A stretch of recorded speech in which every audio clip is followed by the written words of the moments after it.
When I'm doing the research for these videos each week, I'm constantly looking for different stories that prove that the economy is weaker than we're being told and that people are actually struggling, guys, because, you know, the mainstream media wants to paint the picture that everything is good and show, you know, people's portfolios and things are doing well with the stock market and talking about how all these homeowners have all this equity still and making it look like people are essentially rich. And while you do have, you know, people in that category that are doing well in this country, there's no doubt, you know, there's a lot of people who are struggling.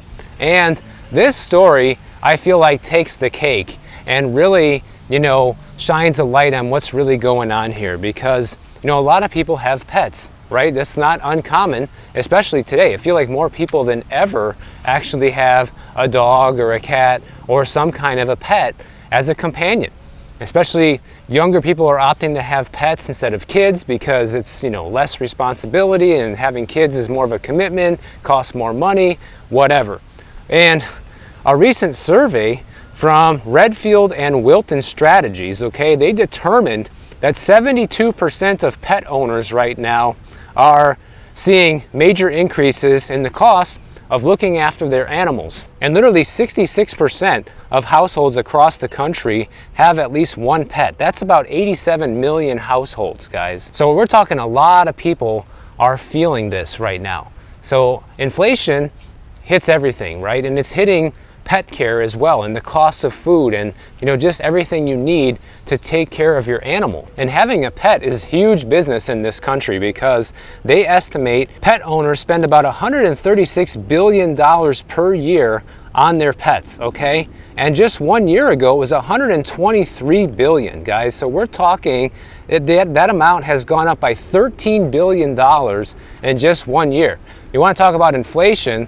There's inflation right there. About 43% of the survey respondents said that they're concerned about their ability to financially support their pet, and 22% said that they're slightly concerned. So more than half of the people that they talk to have some kind of a concern about being able to take care of their pets moving forward. Like, we talked about how much everything has gone up in price lately, and that's something that hasn't crossed my mind because I don't actually have a pet. My wife takes care of a bunch of people's pets, and she would probably be better to speak on this than me. I asked her to make the video with me, but she didn't want to. So, but just like a lot of things, people think, oh, I'm just gonna get a pet and it's all gonna be great. Just like, oh, I'm gonna buy a house or I'm gonna buy a condo, and not think twice about the ongoing expenses. You know, like now when I'm considering any type of purchase, no matter what it is anymore, I always think about not even just the cost to buy it initially, but I'm more thinking about how much is this going to continue to cost me over time. You know, that's kind of like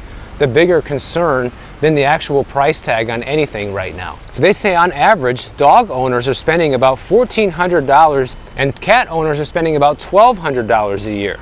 And they're talking about all expenses, which are vaccinations, their bed, the food, leashes, harnesses, collars, grooming supplies, training, boarding, and passport. Now that sounds kind of on the low side, guys. Just to feed your dog, I would imagine, is probably close to $1,400 a year, never mind the veterinarian visits and all of this stuff. So that sounds like a very low estimate, but what do I know? But they say that the main reason owning a pet has become more expensive recently is because of higher veterinary bills. And it's obviously the same for us humans. You know, the cost to go to the doctor and the costs for healthcare has been skyrocketing, but at the same time we have hospitals going bankrupt and going out of business, which is, you know, a contradiction, but this is the world we live in. They say some of the reasons for this are the rising cost of pharmaceutical products to treat acute and chronic conditions, the need to acquire new technologies and the latest medical equipment to ensure veterinarians are able to continue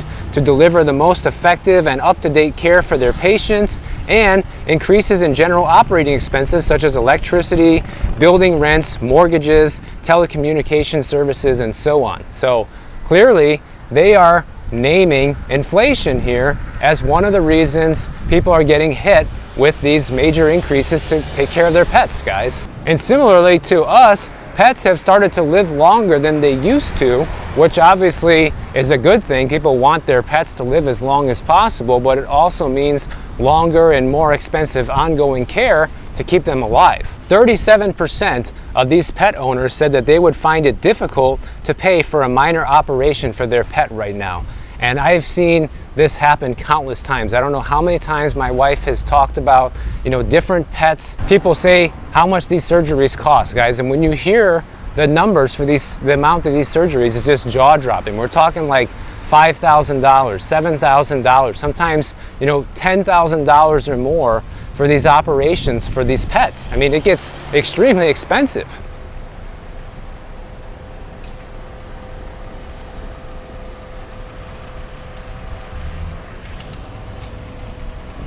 So they talked to one lady out of Portland, Oregon, that adopted a dog during the pandemic, and she claims that she's spending about $250 per month on just regular routine stuff to take care of the dog, like treats and the dog walker, pet insurance, all this stuff, guys, and including the veterinarian bills. So now all of a sudden we're talking $3,000 a year. Like I said, I think that estimate they gave earlier is much lower. What people actually spend on their pets is a lot higher than what these estimates are showing. And this is a real world example right here. That's double what the story tells us. This lady says that, a vet checkup and vaccines are expensive, but it's mostly the surprise expenses, like the urgent care or a hospital visit in case something goes wrong. She said her boyfriend's dog had to be taken into the vet because he accidentally ate some chocolate.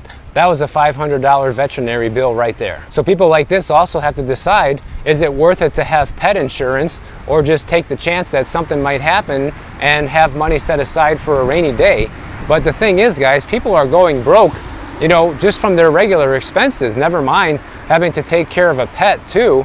And then whether you need to have pet insurance, which is, basically like having a small car payment, or you need to have money set aside to take care of the pet, it's all extra money. They say the average accident and illness premium for dogs for insurance in the country now is about $675 a year. And for cats, it's about $400 a year. And the premiums on pet insurance has risen 22% just in the past year. And similar to the healthcare system for people, one thing that this lady mentioned that's a problem for taking care of the pets and getting veterinary care is there's not as many veterinarians as there used to be. So it's getting harder and harder to find a place that will take care of your pet. And you have to wait, as long wait times, and it also makes it more expensive because there's less competition. Now, I'm not going to sit here and tell everybody that they need to give away their pets, because obviously that would be horrible.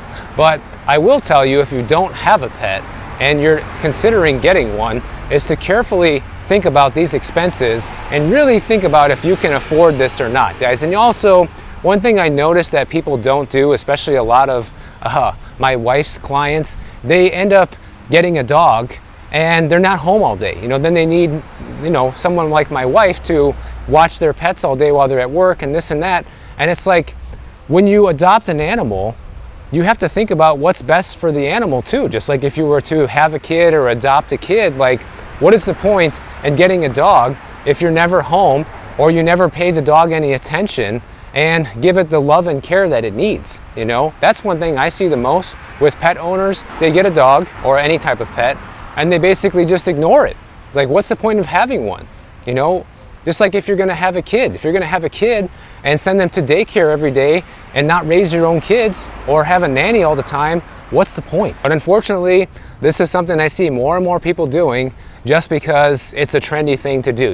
Having the little dog in the purse now is trendy and people think it's cute, and they don't think beyond that. They don't think about the bills. They don't think about the ongoing costs associated with it. They don't think about how much attention they're going to give to the dog or what their lifestyle is like. They're just selfish. They get the pet, and the pet ends up being the one suffering in the end. So, by the way, I'm really happy that my wife can give those animals the love and care that they deserve when their parents can't. And sometimes it's not that they can't, sometimes they're just going away out of town or whatever, but there are some that use her a lot, we'll say. And if you guys ever want to see the love and care that she gives to the dogs, you can go check out her YouTube channel. I'll have it linked down below. It's called Lizzie the Dog Walker. for all you pet lovers out there. Now, this whole exploding cost with having a pet is all related to inflation, guys, and the Fed is becoming more and more reluctant to cut interest rates to the point where a lot of people are thinking there's going to be no interest rate cuts this year at all, okay? Even people at the Fed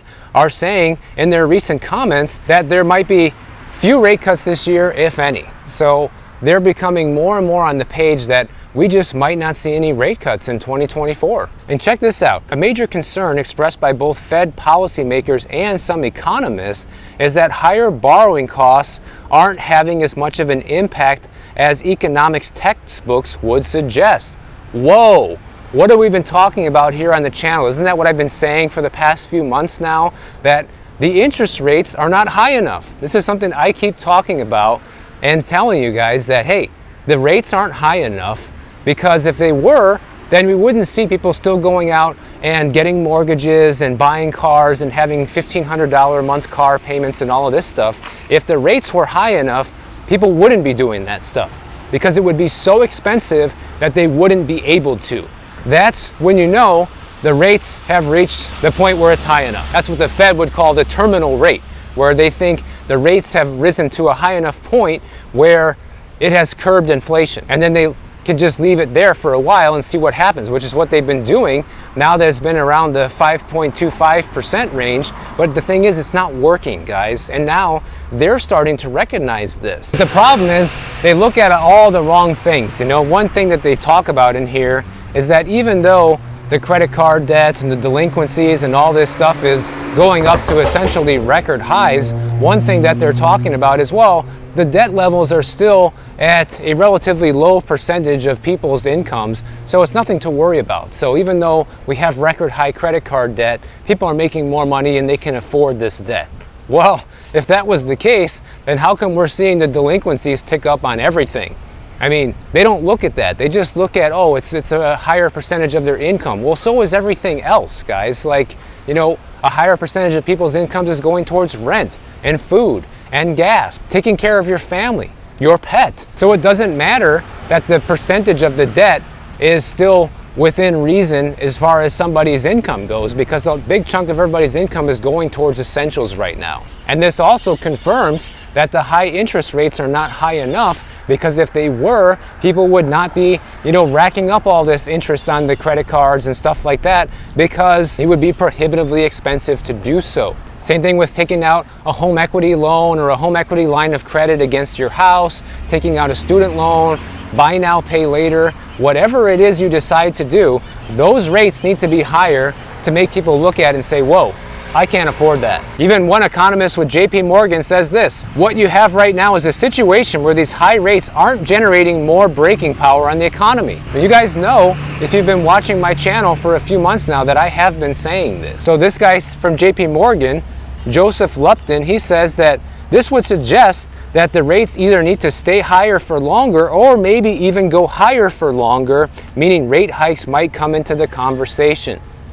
Once again, guys, I don't consider myself a genius. I'm just an average dude from the Midwest living in Florida, okay? I don't have a college degree or anything like that, but I do have, you know, real world business experience, and I think that is way more valuable than a college degree these days. And what I think that does is it makes me able to see things that people who just do things by the book can't see, like the people who work at the Fed and never have actually run a business in their life. I mean, you don't have to be that smart to recognize these problems, but you do have to be paying attention. You have to have, you know, experience in business. Even if you just buy stuff today for your pet or for yourself, you can recognize that inflation is worse than we constantly keep being told. You know, Jerome Powell recently came out earlier this month, said that an interest rate hike was unlikely, but he's not completely ruling it out. So it is on the table, but it's not something that they're looking to do in the immediate future.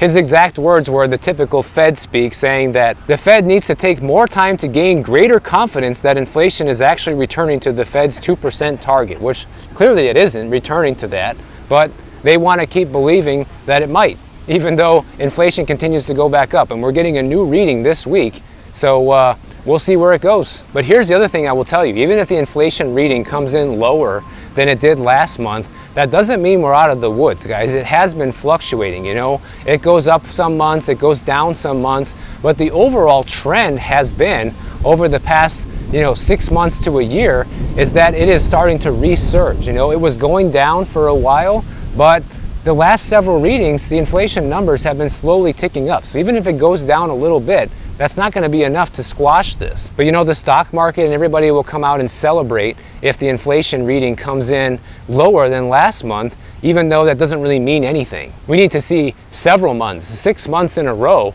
of it continually coming in lower to justify that inflation is in fact continuing to go down. But one thing that they are saying is way too early to think about cutting rates, and it's also unclear at the moment that if the current rates are even high enough to squash inflation. So I think everybody at the Fed is starting to recognize that we probably don't have rates high enough, but they're probably waiting to see if they can keep them this high for a little bit longer before raising them, because the last thing I think they want to do is raise the rates, because it's going to make them look really bad.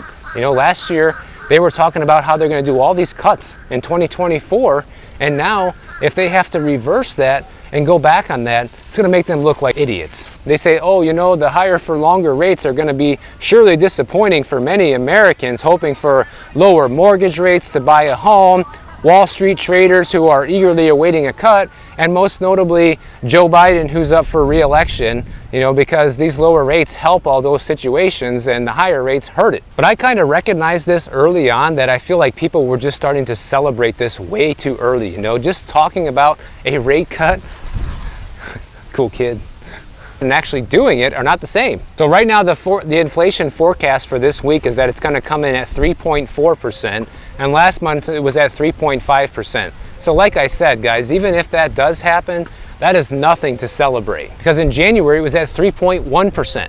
So even if it comes in at 3.4, it's still higher than we started the year with, which means inflation is moving in the wrong direction. And the year's already almost halfway over. And they say, well, Americans are only spending 9.8% of their after-tax income paying interest and principal on their debt in the last quarter of 2023, like only 9.8%. Okay, let's round that up to 10%, and it's after-tax income. So really, it's probably more like 15 or 20% of people's gross income. And it's funny that they use after-tax income when we're talking about servicing debts, but when you go to apply for a mortgage or a car loan, they'll give you a loan-to-value ratio based on your gross income, not your net income. So it's funny, when you go to get a loan, they'll use your gross income even though you don't even see all that money. But when it's time to actually, repay all of this, then they're looking at people's net income.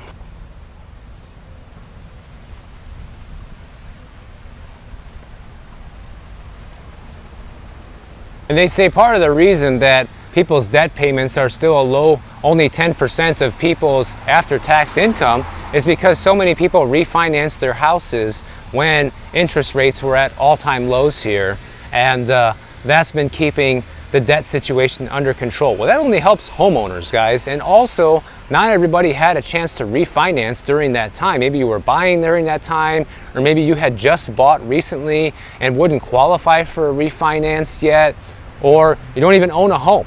So that only benefits a small percentage of people. And when you look at people's spending habits, okay, we're saving money on the mortgage, but now we're gonna go out and buy a new car, and we're gonna, finance a new set of furniture and all this stuff, because now we're saving money on the house payment. That's how people do things. That's how people work their finances rather than saving it, at least a lot of times.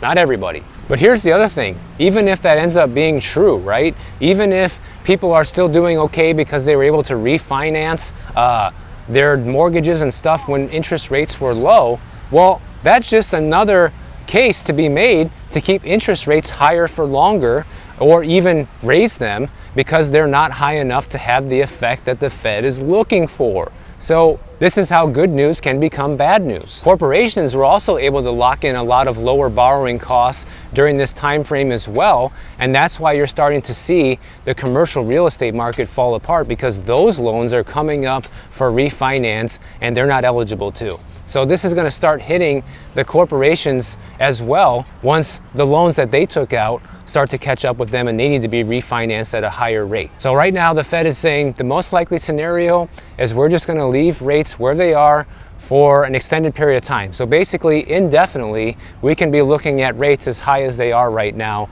with no rate cut in the near future. But I've been telling you in these videos for the past several months that these higher rates are starting to affect people's monthly budgets. You know, it's starting to add up on how much people are paying for interest on their credit cards and student loans and personal loans and auto loans, and a bigger chunk of people's incomes now are going towards servicing debt. In fact, I think a month or two ago I made a video talking about how about half of people's income right now is going to service all forms of non-mortgage debt. So that is crazy. We're talking car payments, we're talking student loans, we're talking everything that's not a mortgage. Now, the delinquencies are not yet historically high, but they are ticking up, and they can very well be on their way to highs if things keep going in this direction, because delinquencies are going up, they're not going down. And this is also what's known as the lag effect, right? They raise the interest rates, but it takes time, sometimes years, for these rate hikes to be fully felt throughout the economy. You know, people were able to lock in low rates on certain things and are only taking on high interest debt on other things. But as those things come up for renewal, like people who are buying a house right now versus a few years ago are going to feel the full pinch of the 7.5% mortgage rate versus somebody that has a 3.5% one. Same goes for car loans and all of this. So eventually these higher rates move their way through the economy and are going to start having this effect that they're looking for, guys. And I think it's already being felt right now when we look at the delinquencies going up, because